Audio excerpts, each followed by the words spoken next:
क्या आप जानते हैं काल भैरव की रहस्यमयी उत्पत्ति का सच? इस शक्तिशाली और रहस्य से भरी कथा में जानिए कैसे महादेव के दिव्य क्रोध से जन्म हुआ काल भैरव का, जो बने धर्म के रक्षक और काशी के कोतवाल। ये कहानी सिर्फ एक पौराणिक घटना नहीं, बल्कि अहंकार, न्याय और संतुलन का गहरा संदेश भी देती है। कहते हैं जब अन्याय अपनी सीमा पार कर जाए, जब अहंकार देवताओं तक को चुनौती देने लगे, तब स्वयं महादेव के क्रोध से जन्म लेती है एक ऐसी शक्ति जिसका नाम सुनकर भी भय और भक्ति साथ साथ जाग उठते हैं, भैरव। पर क्या आप जानते हैं आखिर क्यों प्रकट हुए शिव के गण भैरव?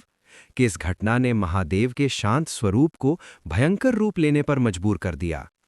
आज की इस रहस्यमयी और शक्तिशाली कथा में हम जानेंगे भैरव की उत्पत्ति का वो सच जो सिर्फ कहानी नहीं बल्कि चेतावनी भी है। घोर अंधकार से घिरी हुई काशी नगरी। आधी रात का समय, मंदिरों की घंटियां धीमे धीमे गूंज रही थीं और आसमान में काले बादल गरज रहे थे। देवताओं के लोक में अशांति फैल चुकी थी। अहंकार और अन्याय इतना बढ़ चुका था कि सत्य की आवाज दबने लगी थी। हर तरफ भय और असंतुलन का माहौल था। तभी कैलाश पर्वत पर महादेव गहरी समाधि में बैठे थे, शांत, स्थिर, पर उनके चारों ओर ऊर्जा विचलित होने लगी। देवताओं ने आकर प्रार्थना की, प्रभु, अब न्याय की रक्षा सिर्फ आप ही कर सकते हैं।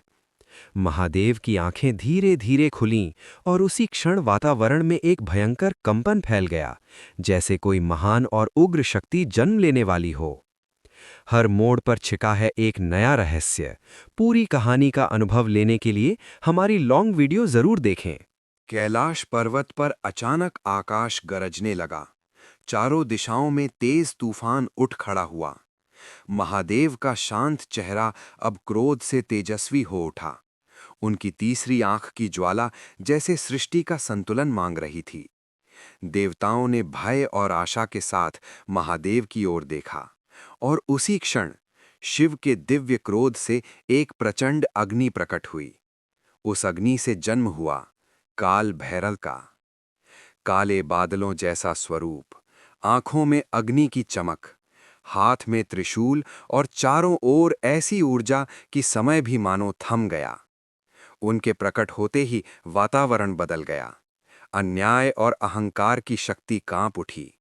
भैरव ने महादेव के चरणों में झुककर कहा, प्रभु, आदेश दीजिए, न्याय की रक्षा के लिए मैं सदैव तैयार हूं। महादेव की गूंजती हुई आवाज आई, जाओ भैरव और धर्म की रक्षा करो। जहां भी अहंकार सीमा पार करे, वहां तुम्हारा प्रकोप संतुलन बनाएगा। और इसी आदेश के साथ काल भैरव निकल पड़े, अन्याय के अंत और सत्य की रक्षा के लिए। काल भैरव जैसे ही कैलाश से निकले, पूरा आकाश उनके तेज से कांप उठा। उनके कदम जहां पड़ते, वहां धरती तक उनकी शक्ति महसूस करती। उसी समय एक महान देवता का अहंकार सीमा पार कर चुका था। अपने ज्ञान और पद के गर्व में वो स्वयं को सबसे श्रेष्ठ मानने लगा था। देवताओं के बीच असंतुलन बढ़ने लगा और सत्य पीछे छूटने लगा। काल भैरव प्रकट हुए, शांत पर भयंकर। उनकी आंखों में न्याय की ज्वाला थी। उन्होंने चेतावनी दी, ज्ञान तब तक महान है जब तक उसमें विनम्रता हो। अहंकार उसे अंधकार बना देता है। पर अहंकार ने चेतावनी नहीं मानी, और उसी क्षण भैरव की दिव्य शक्ति जाग उठी। एक ही प्रहार में उन्होंने उस गर्व को तोड़ दिया और देवताओं को याद दिलाया, शक्ति का असली अर्थ संतुलन और नम्रता है। उस पल के बाद संपूर्ण लोकों में काल भैरव का नाम न्याय और अनुशासन के रक्षक के रूप में गूंजने लगा। अहंकार को शांत करने के बाद देवताओं और ऋषियों ने महादेव से प्रार्थना की, प्रभु, संसार को ऐसी शक्ति चाहिए जो हमेशा धर्म और न्याय की रक्षा करे। तब महादेव मुस्कुराए और काल भैरव को आदेश दिया, हे भैरव, आज से तुम काशी नगरी के रक्षक हो। ये पवित्र भूमि तुम्हारी निगरानी में रहेगी, जहां अधर्म प्रवेश करने से पहले ही कांप उठेगा। उस क्षण से काल भैरव बने काशी के कोतवाल, न्याय के प्रहरी, भक्तों के रक्षक और अहंकार के विनाशक।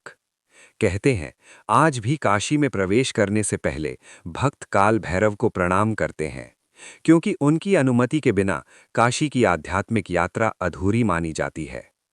तो ये थी काल भैरव की रहस्यमयी और शक्तिशाली उत्पत्ति की कथा, जो हमें सिखाती है, शक्ति का असली अर्थ डराना नहीं, बल्कि संतुलन और न्याय बनाए रखना है। और जब अहंकार सीमा पार करता है, तब सृष्टिकर्ता भी रक्षक बनकर प्रकट होते हैं। काशी की गलियों में आज भी घंटियों की गूंज के बीच एक अदृश्य शक्ति पहरा देती है, जिसे हम कहते हैं काल भैरव। अगर काल भैरव की ये रहस्यमयी और शक्तिशाली कथा आपको भीतर तक महसूस हुई हो, तो इस दिव्य संदेश को और लोगों तक पहुंचाने के लिए वीडियो को लाइक करें, अपने अपनों के साथ शेयर करें और ऐसी ही अद्भुत कथाओं की यात्रा में हमारे साथ जुड़े रहें। हर हर महादेव।